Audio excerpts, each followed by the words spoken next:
everybody, welcome back to my channel, Colleen Seed to Serendipity. I'm Colleen. Today is December 11th, 2022. I like to bring you this day in history, but first I want to apologize for not bringing yesterday. So I'm going to go over December 10th, this day in history, and then I'll do today's December 11th. The first Nobel Prize was awarded to Stockholm, Sweden, in the fields of physics, chemistry, medicine, literature, and peace on December 10, 1909. The ceremony came on the 5th anniversary of the death of Edward VIII, the Swedish inventor of dynamite and other high explosives. In his will, Nobel directed that the bulk of his vast fortune be placed in a fund in which the interest would be annually distributed in a fund in which the interest would be annually distributed in the form of prizes to those who during the preceding year shall have conferred the greatest benefit on mankind. Although Nobel offered no public reason for his creation of the prize, it is widely believed that he did so out of moral regret over the increasing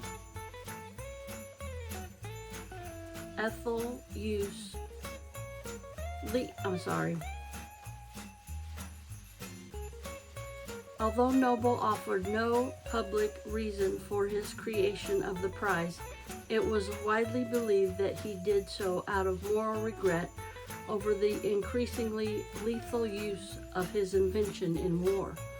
After Alfred Bernhard Nobel was born in Stockholm in 1833, and 4 years later his family moved to Russia.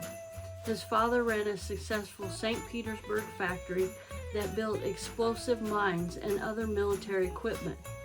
Educated in Russia, Paris, and the United States, Alfred Nobel proved a brilliant chemist.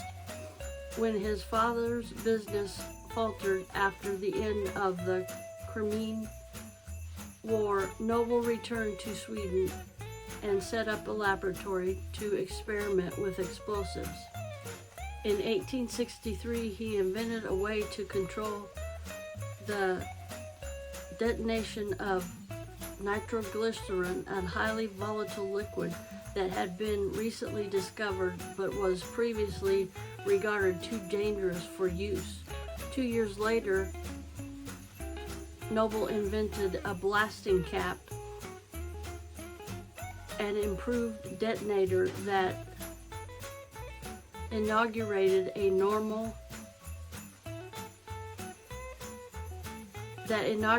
the modern use of high explosive. The most dependable explosive was black powder, a form of gunpowder. Nitroglycerin remained dangerous, however, and in 1864, Nobel's nitroglycerin factory blew up, killing his younger brother and several other people. Searching for a safer explosive, Nobel discovered in 1867 that a combination of nitroglycerin and porous substance called Kieselguhr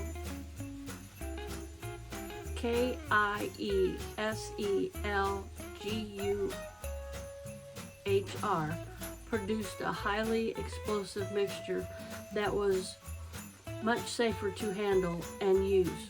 Nobel christened his invention dynamite, for the Greek word dynamos, meaning power. Securing patents on dynamite, Nobel acquired a fortune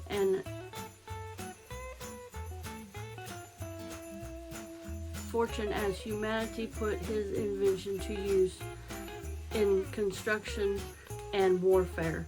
In 1875, Nobel created the most powerful form of dynamite, blasting gelatin, and in 1887 introduced follicite, a smokeless nitroglycerin powder. Around that time, one of Nobel's brothers died in France, and French newspapers printed obituaries in which they mistook him for Alfred. One headline said, "The merchant of death is dead." Alfred Nobel, in fact, had pacified tendencies, and in his later years apparently developed strong misgivings about the impact of his invention on the world. After he died in San Marino, Italy on December 10, 1896, the majority of his estate went toward the creation of the prize to be given annually in fields of physics, chemistry, medicine, literature, and peace. The portion of his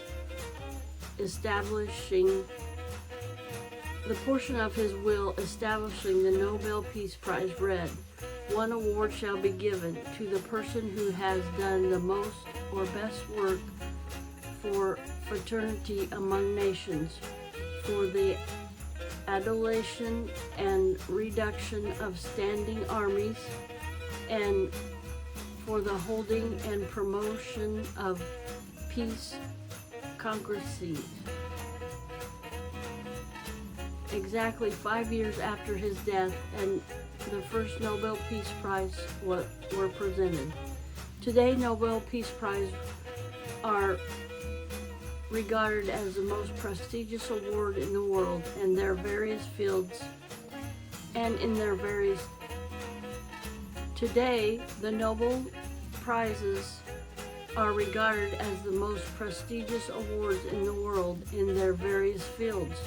Notable winners have included Marie Curie, Theodore Roosevelt, Albert Einstein, George Bernard Shaw, Winston Churchill, Ernest Hemingway, Martin Luther King Jr., the Dalai Lama, Mikhail Gorbachev, Nelson Mandela, Barack Obama, and Malala Yousafzai.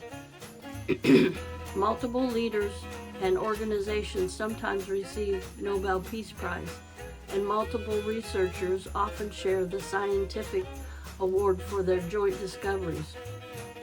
In 1968, the Nobel Memorial Prize in Economic Science was established by the Swedish National Bank. Sveriges Sveriges,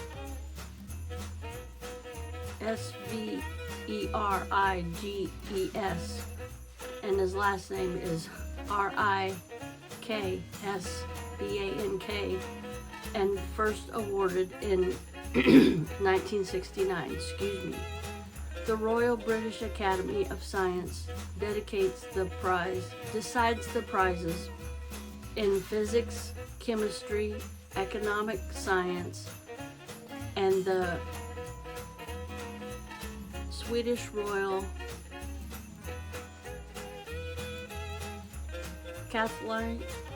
Caroline Medico Surgical Institute determines the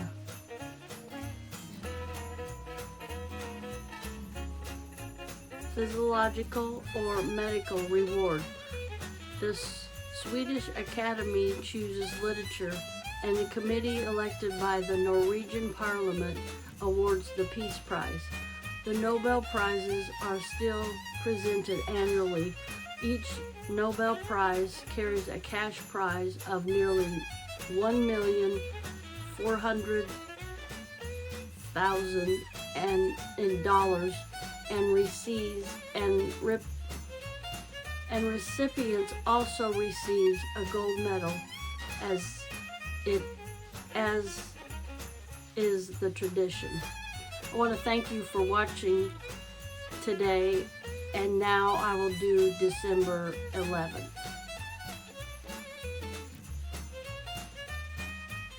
After ruling less than 1 year, Edward VIII became the first English monarch to voluntarily abdicate the throne.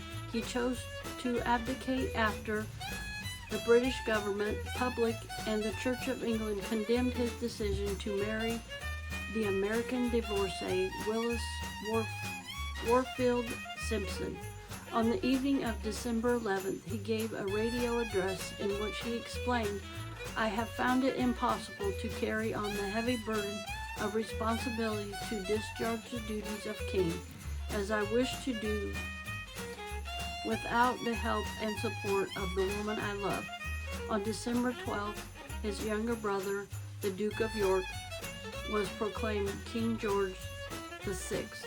Edward was born in 1894, was the eldest son of King George V, who became British sovereign in 1910.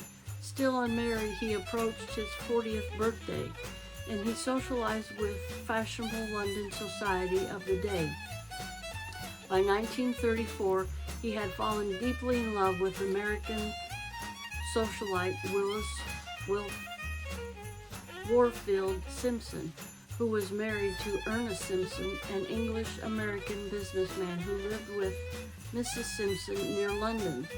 Willis, who was born in Pennsylvania, had previously married and divorced a U.S. Navy pilot. The royal family disapproved of Edward's married mistress, but by 1936, the prince was intent on marrying Miss Simpson. Before he could discuss his intentions with his father, George V died in January 1936, and Edward was proclaimed king. The new king proved popular with his subjects, and his coronation was scheduled for May 1937. His affair with Miss Simpson was reported in America and continental Europe newspapers, but due to the gentleman's agreement between British press and the government, the affair was kept out of British newspapers. On October 27, 1936, Mrs. Simpson obtained a preliminary decree of divorce, presumably with the intent of marrying the king, which precipitated a major scandal. To the Church of England and most British politicians, an American woman twice divorced was unacceptable as a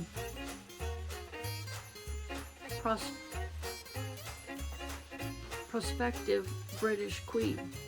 Winston Churchill, then a conservative backbencher, was the only notable politician to support Edward. Despite the seemingly united front against him, Edward could not be dissuaded. Despite the seemingly united front against him, Edward could not be dissuaded. He proposed a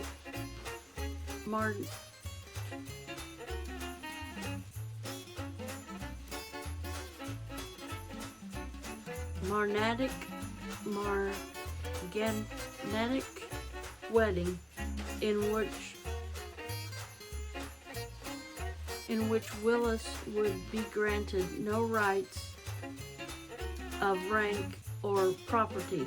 But on December 2nd, Prime Minister Stanley Baldwin rejected the suggestion as impartial. The next day, the scandal broke on the front pages of British newspapers and was discussed openly in Parliament. With no resolution possible, the king renounced the throne on December 10th, and the next day Parliament approved the